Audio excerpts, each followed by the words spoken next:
Bonsoir, nous avons ce soir avec nous Henri Marie-Rose, qui est, bon, je vais lui donner un titre quand même, qui est un sculpteur, il est sûrement autre chose aussi. Et donc, pour ce soir, je lui ai demandé d'apporter quelques sculptures. Et comme je ne m'y connais pas du tout dans ce genre d'art, peut-être qu'il va nous expliquer ce que c'est, parce qu'il y a des gens qui comprennent, mais moi, je ne comprends pas. Donc, Henri, merci beaucoup d'être venu. Je pense que dans toute ma vie, j'ai vu beaucoup de ce genre de sculptures métalliques, etc. Mais j'ai jamais rien compris. Il doit y avoir un sens dans tout ça, à moins que la vôtre ait bien sûr son sens personnel. Mais je pense que pour quelqu'un qui ne s'y connaît pas dans l'art, que vous pourrez peut-être nous donner quelques explications, n'est-ce pas? Ma sculpture, j'ai commencé par faire la sculpture dans la tradition gréco-romaine et Despiau, Rodin étaient mes grands maîtres. Et puis alors on évolue et de plus en plus je suis devenu semi-abstrait. Alors mes sculptures représentent encore quelque chose que l'on reconnaît, une figure humaine. J'ai fait beaucoup de sculptures de femmes. Mais aussi, par exemple, une foule. Cette petite sculpture qui est faite avec du fil de fer, des coupures de métal et tout ça, représente, ça s'appelle le landing en anglais et les croisés en français. Et ça représente le groupe de soldats qui venaient en Terre Sainte et ils arrivent sur la plage. Alors, c'est stylisé. Je représente les formes, par exemple, ici, c'est une tête, ici c'est pour une auréole, plus ou moins. Et puis alors, le reste représente les armes qu'ils avaient, ou alors l'attirail, le costume militaire. Et il y a aussi, par exemple, si je prends par exemple une toute petite sculpture que j'ai faite avec des plaques de fer que j'ai taillées, alors cette sculpture représente à la fois la femme, mais aussi le mouvement. Dans les différents angles. Oui, dans les différents angles. Et alors, c'est une synthèse qui ressemble plus ou moins à ce que font par exemple les grands maîtres de la sculpture africaine, qui représentaient par exemple une gazelle, mais la gazelle, c'était pas seulement la gazelle. Par exemple, pour représenter que c'était le mâle, et non pas encore le mâle, mais le mâle qui protégeait tout le groupe de gazelles. Et alors, ce mâle avait, au lieu d'avoir 2 cornes, on avait peut-être 6 ou 8 pour représenter la force du mâle. Et puis alors, c'était pas une représentation, une copie, c'était plutôt l'esprit, l'âme de l'animal qui était représenté. Et je cherche plus ou moins à exprimer la même chose. Je représente non seulement la femme, mais alors le côté enjoué de la femme, ou alors le côté câlin de la femme, le côté toute la beauté que l'on perçoit, et même la beauté qui est suggérée par un mouvement. Ok. Donc vous avez été un peu inspiré par ce genre d'art, c'est ça?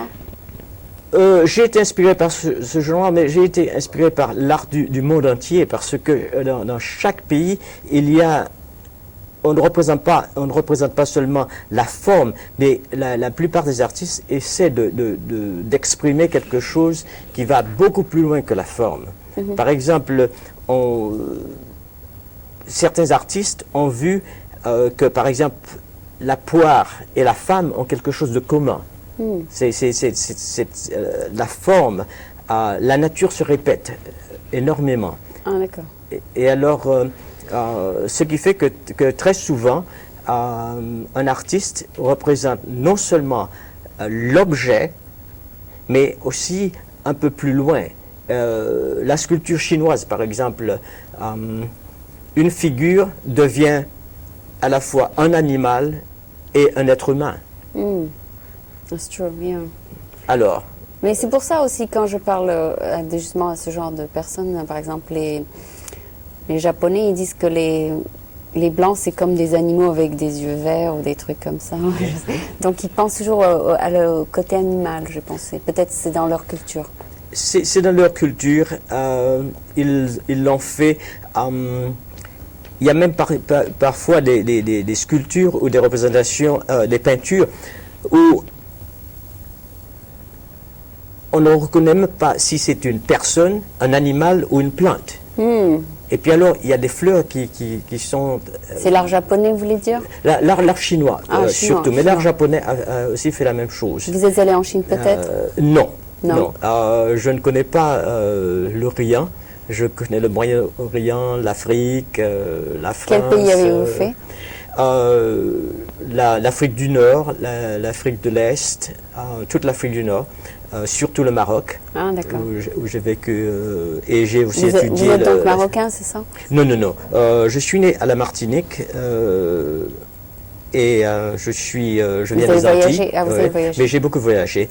Et vous parliez il y a quelques moments de Montmartre. Oui. J'ai vécu au 6 rue de la Beauvoir à Montmartre. Ah, d'accord. Et alors je connais tout le coin. Et j'ai habité en Suisse, en Allemagne. J'ai fait la Nouvelle-Calédonie. Ça faisait partie de votre travail de voyager aussi? Oui. Ah, d'accord. Parce que Thierry Rosset, il a fait plusieurs pays, mais on n'en a pas eu l'occasion de l'entendre. Mais vous aussi, c'était un peu de ce genre-là? Vous étiez envoyé dans quelques pays? Non, j'ai voyagé parce que j'ai voulu connaître le monde et j'ai voulu, par exemple, rencontrer des artistes. Et puis alors, et aussi j'ai étudié. Par exemple, au Maroc, j'ai étudié avec Lamali, un céramiste qui a redécouvert les émaux majolica. Ces émaux, le métal. Par exemple, j'ai une assiette de lui sur laquelle l'émail, l'or, monte. Et alors, il faut arrêter la cuisson à un certain point où on brûle l'or. Alors, il a redécouvert cet émail qui était perdu pendant, je sais pas, peut-être un siècle. Ah, d'accord. Et vous faites quel métal, là? Je travaille le cuivre, le plomb, le plomb, le fer. Et ça? Et ça, c'est du cuivre et bronze. Ah, d'accord. Une fois, on m'a commandé une sculpture pour une église du côté de Stanford. L'église... je ne me rappelle même plus du nom du saint. Mais alors, quand je faisais la sculpture, je me suis dit, c'est pas amusant de faire un dos. Et alors, j'ai créé des sculptures à double face. Alors, cette sculpture, l'église Saint-Denis, du côté de Stanford. Et alors, c'est une des sculptures sur lesquelles je travaille maintenant. Je fais, au lieu d'une sculpture, j'en fais deux. Ah, d'accord. Comme ça, les gens peuvent regarder des deux côtés? Oui. Ah. Et j'en ai fait une pour quelqu'un qui avait un grand miroir. Et alors, cette personne pouvait voir sa sculpture, les deux sculptures à la fois. Ah, super. D'accord. Et donc, vous ajoutez un petit peu de couleur là-dessus, c'est ça? Ah non. Parce qu'il y a des nuances quand même. La couleur vient du fait de la manutention elle-même. Par exemple, ces rouges qui sont ici viennent du fait que la sculpture a été travaillée de derrière. Alors, quand je veux préserver les rouges, quand je veux les conserver, je ne mets pas la flamme directement. Ici, par exemple, il y a des noirs. Oui. Ces noirs viennent du fait que la flamme a brûlé l'oxyde qui a été créé. Parce que quand on chauffe de derrière, l'air ambiant a une certaine moiteur qui crée ces rouges. Ça crée un oxyde qui donne un rouge. Mais alors, si on met la flamme directement contre ce rouge, il devient noir. D'accord. Oui. D'accord. Et donc, vous avez fait, par exemple, Thierry Rosset dit qu'il est en train d'apprendre. C'est quelque chose que vous avez appris tout seul ou vous avez appris dans un cours? J'ai appris tout seul depuis ma tendre jeunesse. Et puis alors, quand j'étais à l'école à Fort-de-France, je faisais les arts et métiers. Mm. Et puis j'ai fait aussi l'architecture. Et alors, un beau jour, un monsieur Chabrier est venu pour enseigner la céramique. Mm. Alors j'ai pris son cours de céramique et alors quand j'ai terminé mes études, j'ai eu une bourse pour aller à l'école Boulle pour créer des ponts en bois ou à l'école nationale supérieure des beaux-arts de Paris pour faire de la sculpture. Ah, super. Alors, donc vous avez la bourse et vous en avez profité pour apprendre un peu plus. Ah oui, oui. Alors je suis allé à l'école nationale supérieure des beaux-arts où j'ai fait la sculpture avec monsieur Gaumont, un grand maître. Et puis après ça, monsieur Yincès. Ah, d'accord. Monsieur Yincès. Et vous avez pu vivre de votre sculpture, c'est ça? Ou bien vous faites autre chose? Non, j'ai enseigné, mais j'ai quand même... je peux vivre de ma sculpture parce que ce qui m'est arrivé, quand je suis arrivé aux États-Unis, j'ai envoyé une pièce dans la maquette, celle-là, non, la noire, la sculpture noire, là. Ah, pardon. Ça ne fait rien, c'est très solide. C'est solide? Oui, oui. Je peux vous la donner comme ça? Oui, comme ça. Okay. Ça, c'est la maquette d'une sculpture que j'ai envoyée. Quand je suis arrivé, il y avait un concours national à San Francisco à ce moment-là, au musée d'art moderne. Ça, c'est une main, on dirait. Oui, ils ont acheté la pièce. J'ai eu le prix d'achat. Ah, d'accord. Alors, donc ça, c'est un double, alors ça? Oui, ça c'est la maquette de la pièce qu'ils ont achetée. Et puis alors, l'année suivante, j'ai eu le prix de sculpture pour une femme qui se coiffe. Et puis, la troisième année, j'ai encore eu le prix. Et après ça, je ne pouvais plus présenter mes pièces pour le obtenir un prix. Ah, d'accord. Ouais. Vous avez eu donc 3 prix. Alors, et quand vous dites un prix, qu'est-ce qu'on vous donne? $1000 peut-être? Plus? Cette pièce a été achetée, mais alors, à ce moment-là, le prix était de $500 si la pièce n'était pas achetée par le musée. Et alors, après ça, on m'a demandé d'enseigner la sculpture à Art Institute, à Stanford.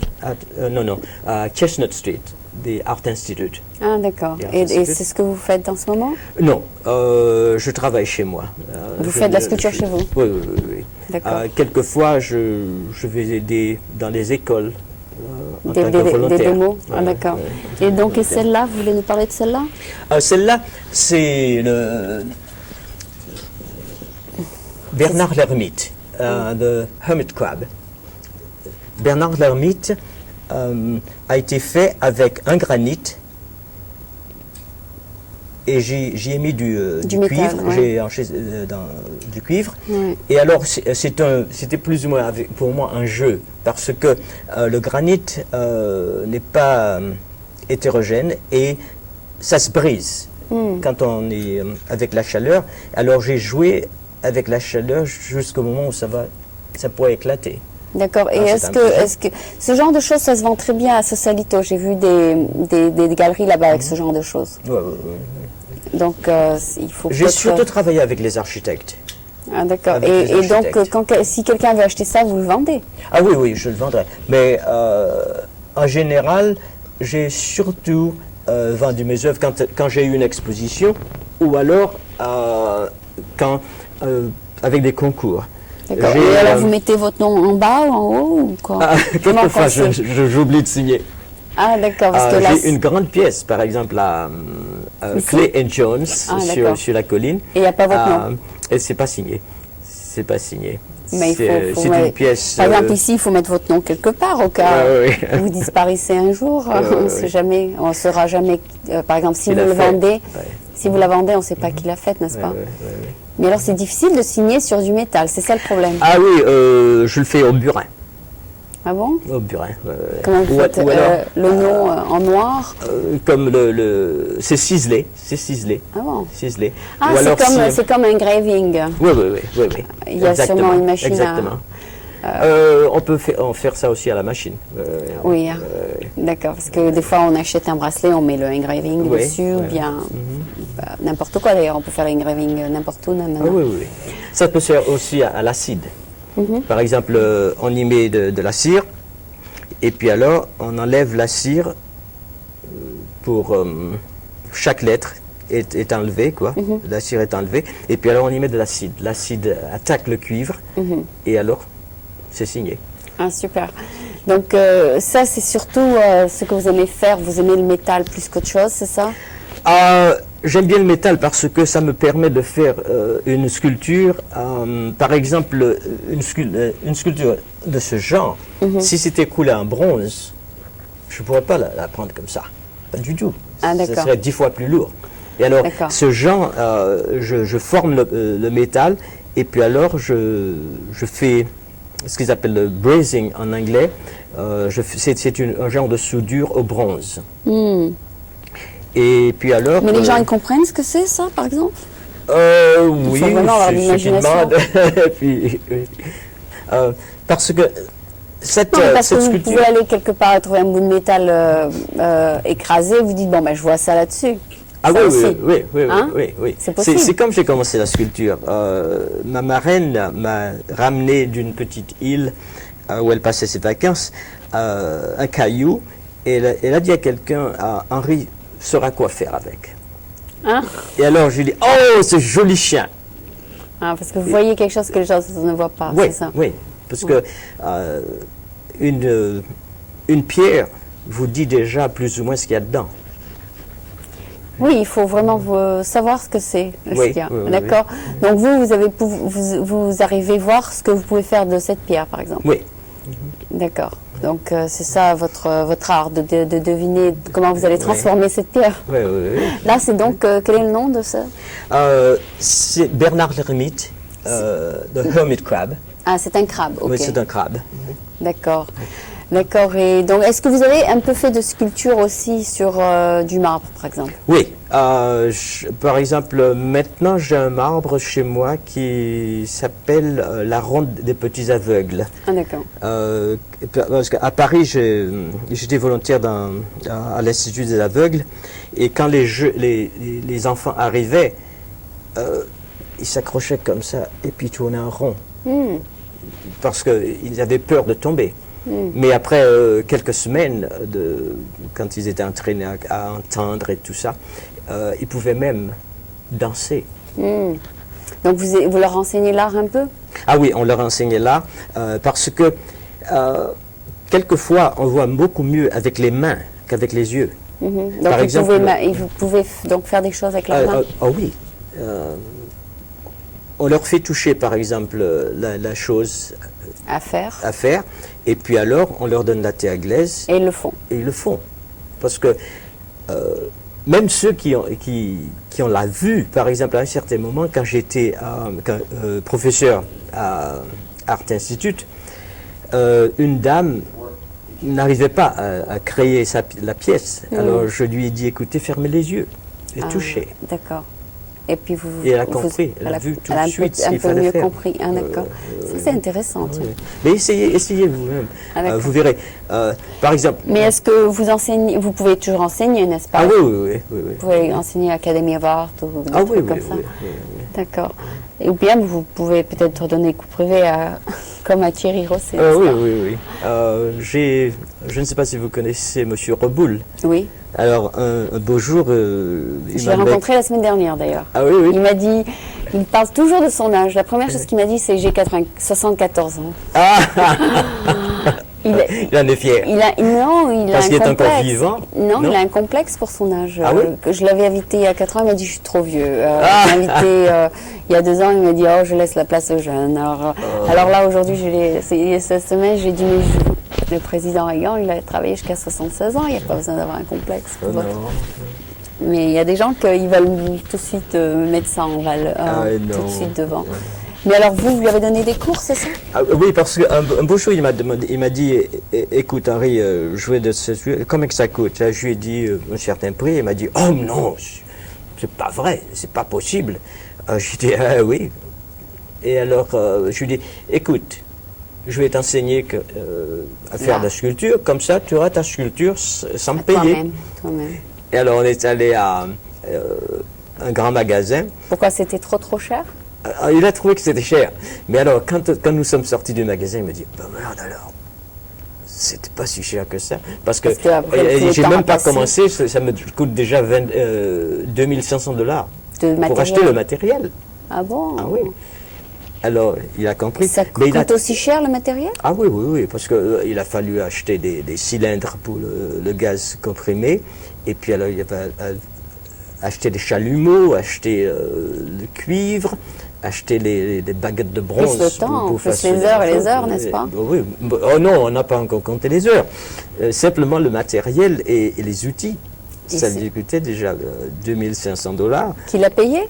Bien sûr, parce que je l'ai emmené, je lui ai par la main, puis j'ai emmené où il fallait. Et alors il l'a fait lui-même? Il a fait lui-même, et nous avons très bien travaillé, et il s'est débrouillé formidablement. Mais est-ce qu'il vous a payé pour vos cours? Non, on est amis. Ah, vous êtes amis?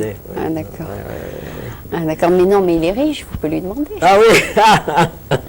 J'espère qu'il va regarder ce programme. Oui, j'espère que bien. D'accord, c'est un monsieur très bien.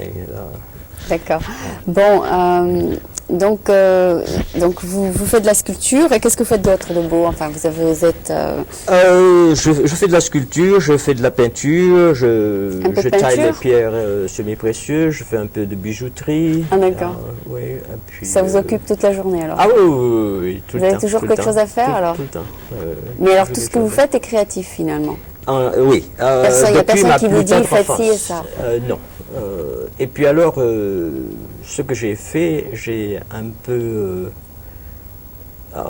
placé le tout petit peu d'argent que chaque fois que je l'ai placé, de toute façon, que je puisse ne pas avoir à demander aux gens d'acheter mes œuvres. Ah d'accord. Comme ça, on peut prendre son temps pour créer quelque chose. Et parce que quelquefois, une sculpture qui va prendre une semaine vous prendra peut-être 2 ans, 3 ans. On ne sait jamais, oui. La même sculpture. Parce que ça prend quand même de la concentration. Oui, oui, et puis alors, le moment est favorable ou elle ne l'est pas. D'accord. Oui. Donc vous êtes français, n'est-ce pas? Oui, enfin, non, mais vous avez vécu tellement ici que vous êtes peut-être devenu américain, non? Je ne suis pas devenu américain, mais enfin, il y a beaucoup de gens qui pensent que je le suis parce que j'ai participé à la vie américaine, parce que quelquefois même, j'ai travaillé pendant des heures et des heures pour la société américaine, pour les écoles publiques, pour les écoles publiques et les écoles françaises. J'étais à la création des écoles françaises et mon fils a été le premier élève né à San Francisco à faire ses 2 baccalauréats. Au lycée? Au lycée. Oui. Ah bon, d'accord. Et nous avons commencé par une classe. Ah bon? Oui. Donc il a fait jusqu'au baccalauréat? Jusqu'à 2 baccalauréats, oui. Ah bon, c'est super, félicitations. D'ailleurs, je sais que vous parlez beaucoup de vos fils quand on vous rencontre. Oui. Vous êtes je suis très fier d'eux parce que... Ah d'accord. Donc un est psychologue et un est pédiatre, c'est ça? Pédiatre, oui. Ah d'accord. Bon, écoutez, c'est très sympathique d'être venu. On va vous donner la copie de la cassette, là, et vous pourrez la regarder avec vos amis, avec une petite partie peut-être. Oui. Et donc, c'était donc... Henri Marie-Rose, qui est peintre, artiste, sculpteur. En fait, le nom Marie-Rose, c'est un nom de femme, n'est-ce pas? Vous pouvez nous dire quelques mots là-dessus, peut-être? Oui, j'ai même beaucoup plus de noms de femmes, parce que mon nom entier, c'est Henri Amélie Marie-Rose Ditsetut. Et alors, Amélie, c'est parce qu'à la Martinique, nous prenons le nom de la mère, du saint. Du jour. Du jour. Et c'était une Ouais, femme? le calendrier grégorien. Ah. Et alors, c'était une femme, alors je m'appelle Henri Amélie. Et Marie-Rose, c'est le nom de Marie-Rose, famille? c'est le nom de famille. Il paraît que ce nom vient d'une arrière grand-mère. Que vous avez gardé comme nom? Oui, oui. Oui, Ah, au lieu de prénom. oui, oui, oui. Ah, d'accord. Et le dernier, c'est quoi? C'est un oncle qui avait épousé une femme caraïbe Ah, d'accord. qui s'appelait Princesse Bellefeuille. D'accord. Et ils ont mis ça à la fin de votre nom? Non, parce qu'elle a dit, mon arrière-arrière-grand-père avait plusieurs femmes. Ah, Mais elle a dit, si tu veux m'épouser, il n'y en aura pas d'autres. ah. Alors, c'est tout. C'est une déformation de c'est tout. Hmm. Ouais. Ça sera moi, c'est tout. Ah, d'accord. Et donc, ils ont fait ça, ils ont mis un mot? Ils ont dit c'est tout. Ah, dites Ouais. c'est tout. Dites Ah, c'est d'accord. Ah, bah, c'est une bonne imagination, tout ça. ouais. Donc, merci beaucoup. Donc, c'est Henri, Marie-Rose, c'est tout. C'est ça? Dites c'est tout. Dites c'est tout. Oui, oui. D'accord. Merci beaucoup d'être venu. Oui, merci.